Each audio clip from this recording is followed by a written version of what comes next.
Isso é a função da ciência astrológica. Ela está pegando o modo como você tece o teu bordado. Ou seja, a tua agulha, qual a característica dessa agulha? Só que você precisa saber simbólica, o que significa câncer, o que significa. Tá? O que significam os planetas? Só para você já saber, são as faculdades. Quando você olha para o mapa natal, o que você está vendo? O senso comum deste sujeito, aqui ó, a lua aqui embaixo, aqui ó, tá vendo? Tem uma qualidade de aquário. Tá? Meio de inverno. Beleza? O Saturno desse sujeito tem uma qualidade... Aqui o Saturno, tá vendo? O Saturno, na verdade, é a cruz com um círculo. Esse do lado é outra coisa que eu não uso, tá? A cruz com um círculo. Tem uma qualidade de peixes. Esse que é a coisa. Só que você tem que saber o que é peixes, você tem que saber o que é Saturno. Esse que eu estou te dizendo. Saturno é o intelecto passivo. Então fala. Eu acho que eu entendi isso, mas a minha dúvida é, a partir do momento que eu vou desenvolvendo a minha personalidade e evoluindo, eu posso desviar destas qualidades que eu já nasci. Não. Você não vai desviar nunca. Então, o que você vai desviar? Você pode desviar da tua história, você vai desviar do teu dharma. Tá, entendi. Mas até um dharma desviado, ou seja, um argumento desviado, Sim. é um argumento com o Saturno de aquário, Entendi. com o Saturno de peixe, Tá. com o Sol de câncer. Entendeu? Mas por que isso muda à medida que tu evolui, tu não consegue Hã? mais? Não, por que quando a pessoa amadurece, isso não é tão fiel? Se isso... Não é que é fiel, você não vê mais no primeiro momento. Ah, tá. Mas tá ali. Tá ali operando. Só que assim, a verdade é o seguinte, o problema é que no início da vida, a tua vontade, ela é de câncer. Na vida madura, você pode modular a tua vontade e, num certo momento, usar outros recursos que você não vai parecer que é uma vontade. É igual ao temperamento. Então, assim, quando você me olha, você não tem certeza se eu sou fleumático. Eu preciso muito te dizer que eu sou fleumático. Você precisa me ver em muitas circunstâncias para você notar que eu sou fleumático. A verdade é que você não nota que eu sou fleumático. Então vai achar, às vezes achar que eu sou sanguíneo, às vezes achar que eu sou colérico, às vezes achar que eu sou melancólico, às vezes achar que eu sou... Por quê? Porque o temperamento, quando o sujeito amadurece, ele também... Ele não aparece na operação de convívio. Entendeu? Porque é óbvio, assim, porra, eu lá vou me determinar pelo meu temperamento, tá maluco? Eu vou usar a linguagem quando ela precisa ser usada para poder te comunicar uma coisa. Entendeu? É óbvio. O amadurecimento, ele vai fazendo com que esse livro seja, assim, irrelevante. Que a astrologia seja assim, tanto faz, entendeu? Tu já é maduro, cara. Pra que tu quer saber qual que é o teu sol? É curiosidade vã. Então todo astrólogo fica um pouco frustrado, decepcionado com o momento da vida. Ele deixa de ser astrólogo. Tá? Entendeu a coisa? Entendeu mesmo? Você se desvia do dharma, você se desvia do argumento. Mas você se desviando ou chegando é sempre com esses elementos aqui presentes. Eu imaginei que essa aluna deixasse de enxergar as características básicas e estivesse fazendo uma evolução da tua pessoa. Um desvio do teu... Entendi. Não, né? Sacou? Você entendeu como é que a simbólica é linda? Tá tudo articulado aqui. Hã? Não é? Aí é o seguinte, olha só. Você tem uma intenção de ser que se manifesta na primeira camada. É uma intenção de ser muda. É uma intenção de ser na cadeia do ser. Você se manifesta segundo a intenção de ser. Beleza? A astrologia é uma pretensão de entender essa correlação simbólica. É só isso que é. Tá? É isso que a astrologia é. Ela pretende explicar gramaticalmente a coisa. Agora, olha aqui a coisa. Vê comigo. Existem duas intenções de ser dentro de você mudas. Por quê? Porque você recebe... Porque, olha só, você recebe o ser do ser em ato puro, tudo é assim, e você recebe o ser de dois bichos que têm carne e osso. Que são seu pai e sua mãe. Você recebe o ser do ser em ato puro e recebe o sangue do teu pai e da tua mãe. Então, olha só que curioso. Ao mesmo tempo, você tem uma manifestação, você manifesta o ser do ser em ato puro e você, justamente por causa de uma intenção de ser específica, porque tudo tem uma ordem, tudo tem um motivo, você herda o sangue do teu pai e da tua mãe. A segunda camada é esta camada da intenção de ser na história. A intenção de ser segundo uma linha genética. Como se você manifestasse... Presta atenção, isso aqui faz todo sentido, lógico também. Só, você não apareceu, você apareceu a partir do ser neto puro e você apareceu nessa família, do teu pai e da tua mãe. Não é isso? Você tem essas duas intenções de ser mudas. Uma intenção de ser ontológica e uma intenção de ser ancestral. É daí que vem, eles não sabem, mas é daí que vem, por exemplo, a constelação familiar. Quem perguntou a constelação? É daí que vem a constelação familiar. A constelação familiar está na segunda camada. Só que a constelação familiar, vocês não sabem também. Você é constelador ou você submeteu a constelação familiar? Você já fez. O Bert Hellinger, que é o teórico da constelação familiar, eu não sei direito a história do Hellinger porque ela não está ainda bem consolidada. Mas existe um teórico chamado Zondi. Lipot Zondi. Leopoldo, mas em húngaro Leopoldo vira Lipot. Vou escrever. Lipot Zondi. O Zondi. Aqui, ó. Olha o Zondi aqui, ó. Lipot Zondi. Tá? Zondi, ali em cima escrito. O Freud fala de um inconsciente individual. Né? Você tem um inconsciente. O Jung fala de um inconsciente coletivo. E o Zondi fala de um inconsciente familiar. Ele fala o seguinte, essa que é a objeção, calma. O Zondi fala o seguinte, a sua vida é como um palco giratório, no qual seus ancestrais aparecem e reaparecem na tua biografia, pedindo para que você atualize seus sucessos e suas tragédias. Como se você tivesse pulsões interiores dos seus ancestrais que pedem para ser repetidas. Como se, de algum modo, você fosse reviver em você o Dharma dos seus ancestrais, com os seus sucessos e suas tragédias. É um palco giratório. Como se eles reaparecessem. Pedindo para que você, de algum modo, tivesse o mesmo destino deles. E, veja bem, do lado você tem os astros. Ontologicamente falando, os astros têm uma certa gramática. Você, de algum modo, você vai manifestar a sua aparição segundo a intenção de ser dos astros. Faz sentido, né? Em outro, você vai manifestar a sua aparição segundo essa história dos seus ancestrais. Segundo uma pulsão interior deles. Isso é o que o Zondi está falando. Tá? Isso é a teoria do Zondi. A psicologia do destino. É a escola que ele funda. A psicologia do destino. O Bert Hellinger, a constelação familiar, está na mesma origem.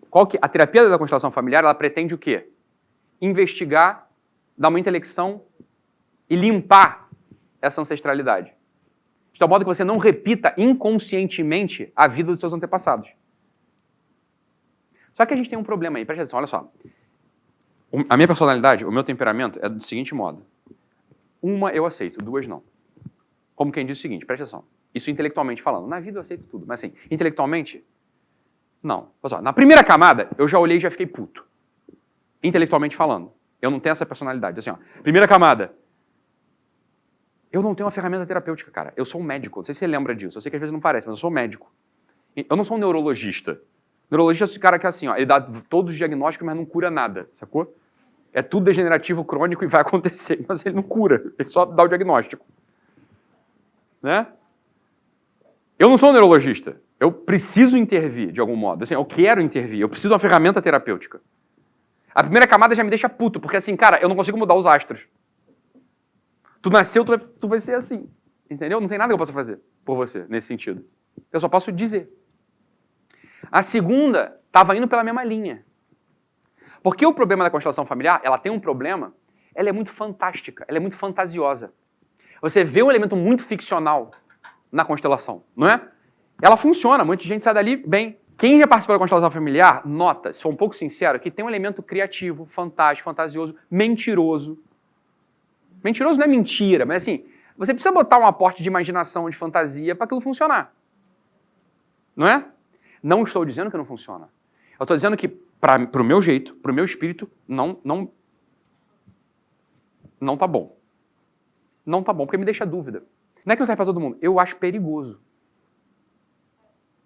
Perigoso, porque eu não sei, você pode cristalizar em você uma ideia, a parte fantasiosa de toda a constelação, de todo o processo. Entendeu? Eu acho perigoso. Mas eu gosto da ideia. Porque a ideia não está errada. A ideia não está errada porque ela tem razão de ser. Ela tem razão de ser metafísico. Então, claro que você é presença dessas histórias também. Tá? Só que o meu espírito investigativo, o meu espírito clínico, ele não permite que eu me dê por satisfeito com isso. Porque já teríamos uma técnica, que é a técnica do Zonde e a técnica da constelação, para dizer, isso é terapêutica da segunda camada. Isso seria a coisa, né? Quer dizer, eu tenho ali uma pulsão ancestral querendo aparecer. Eu tenho quedas e tenho ascensões. A constelação vai lá e tenta dar uma resposta, uma ferramenta, para você poder estabilizar as quedas da segunda camada. É isso que ela está tentando fazer, entende ou não? Entendeu o que é constelação familiar? Ela está aqui, na segunda camada. Qual que é o problema do Hellinger? Ele tem um problema. Assim como o Zonde. Veja bem, olha aqui, presta atenção no que eu vou falar agora. Presta atenção no que eu vou falar agora, só para você entender. Mesmo que não sabe o que é constelação familiar, não importa. O que importa é o seguinte, você vai entender. Veja bem, eu nasci dia 26 de junho de 85. Minha mãe nasceu dia 4 de julho de 57. Meu pai nasceu dia 16 de agosto de 57. Tá? Minha avó nasceu 20 de abril de 33. Então o que eles estão pensando? Tem uma manifestação na história, histórica. Os ancestrais do Ítalo, os ancestrais aparecem na história. Né? Aparecem na história. O que eles tentam fazer? Eles tentam, através de um método histórico, porque as pessoas vivem na história, eles tentam, através de um método histórico, entender a dinâmica familiar. Ou seja, o que é você narrar a vida dos seus ancestrais? Você narrar a relação entre eles, você narrar como isso se impacta. O que é isso? O que é o método da constelação? É um método histórico. Ele está tentando assim, contando a história, como é que esses ancestrais aparecem? Mas aqui que está o problema, que foi o problema que a Priscila apontou. E quem é órfão? Vamos lá. Quem não sabe... Então, olha só. O meu espírito é um espírito investigativo. Então, só, eu entendi o seguinte, e é assim que você pensa. Isso está certo. Existe uma pulsão ancestral. E temos um problema. Vamos lá. Qual que é o teu nome? Priscila. Qual que é o nome da tua mãe, Priscila? Elizabeth. Presta atenção aqui, ó. Presta atenção aqui. Elizabeth. Qual que é o nome da mãe da tua mãe? Não sabe. Olha que doideira. Qual o nome do teu pai? Qual o nome do pai do Ismael? Fácil. Qual o nome do pai do Ismael? Não sabe.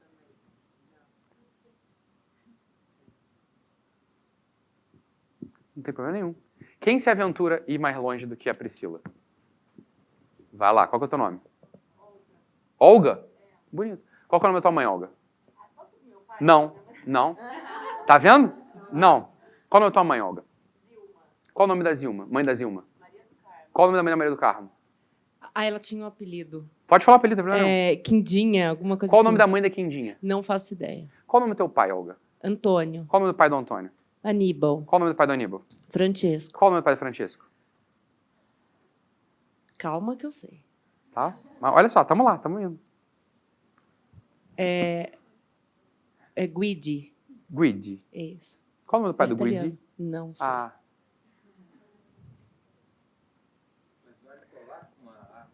Não importa. Vamos lá, calma, presta atenção. A questão é a seguinte, Olga e Priscila. E essa é a questão na qual a gente está. O método histórico de investigação da ancestralidade, ele, por definição, ele é insuficiente. Porque temos uma questão aqui. Pode levar o microfone. Por mais que você... Olha aqui, você foi mais longe que a Priscila. A Priscila parou na Elizabeth. Eu não sei o nome da mãe da Elizabeth. Você vai fazer constelação. Ela foi fazer constelação por isso. Preste atenção, mas olha aqui, é isso aí. Só que olha só a questão. Ela não foi para além da Elizabeth. Você não foi para além do Guidi. Mas você foi longe até. Agora, vamos lá. Você sabe o nome do Guidi? Quem foi o Guidi? Um italiano. A Zilma. Zilma não é tua mãe?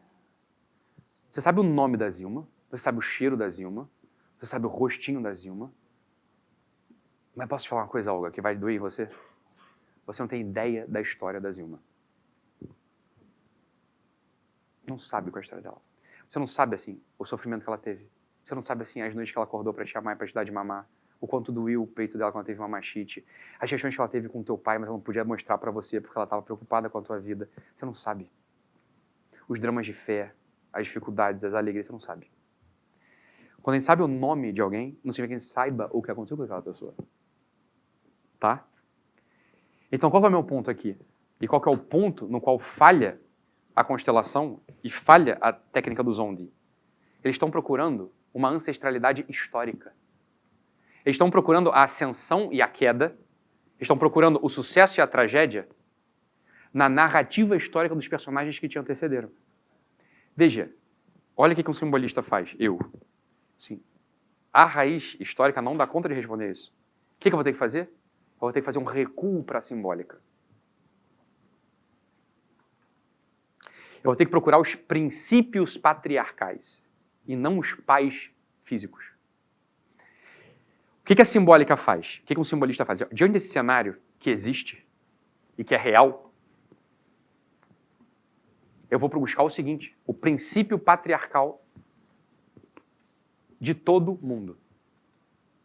Isso que a gente faz. Presta atenção, e aqui que está o grande ponto. Como é que a simbólica faz? Eu vou na frente de vocês, eu vou fazer uma dedução simbólica, beleza? Só para vocês aprenderem como fazer uma dedução simbólica. Tá? Como é que o simbolista observa esse fenômeno? Bem, eu estou vendo, tem uma razão de ser metafísica.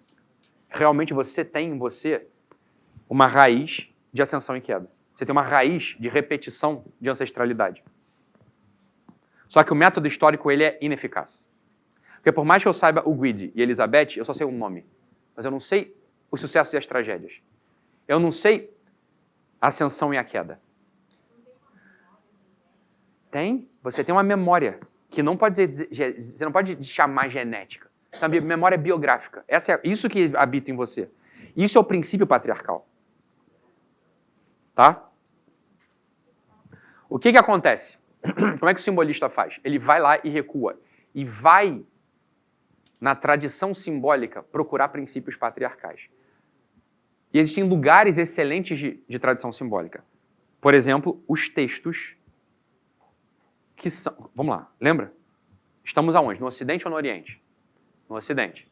Obviamente, eu vou aos textos que são condensações simbólicas de toda a realidade. É lá que eu vou procurar o princípio simbólico. É nesses lugares que eu procuro o princípio simbólico. Eu procuro o princípio simbólico nos textos que são condensações de realidade. Como eu estou no Ocidente, eu vou nos textos excelentes ocidentais que têm essa característica. A saber, por exemplo, o Pentateuco, as Escrituras. Ali é um manancial de princípios simbólicos. É um manancial de princípios arquetípicos. Ok? É assim que o simbolista faz. Então, nessa história, eu preciso de um texto que seja amplo o suficiente para ter toda a realidade contida nele.